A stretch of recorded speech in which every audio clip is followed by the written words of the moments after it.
A lot of people with ADHD are verbal processors, which is actually a form of hyperactivity. Okay, I'm following up on this today with tips for verbal processors.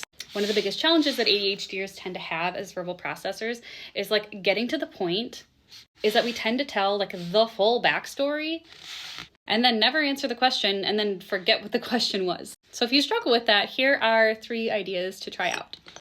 Number 1, repeat the question that was asked. You can do this aloud or you can do it in your head, but this is going to give you a chance to like process the question, make sure you're understanding it, and help you remember it. It's also going to help you identify if the question is one that should be answered quickly or that should be elaborated on. Number 2, come up with 1 or 2 or 3 words that answers the question. You can use more than this when you actually answer the question, but it's going to help you get down to like the heart of your answer. Sometimes it's going to be yes or no. And by repeating the question, you may have identified that I don't really need to elaborate here. Or sometimes it's going to be more like, what are your favorite parts about traveling to Greece? The food, the scenery, and the people.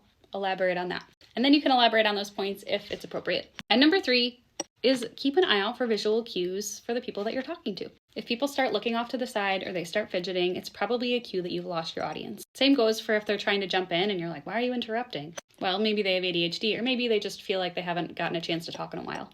If this was helpful, follow for more ADHD content. And if you want more support, I'm a coach and I offer one-on-one coaching. And if you're on a budget, I now offer $20 group coaching sessions.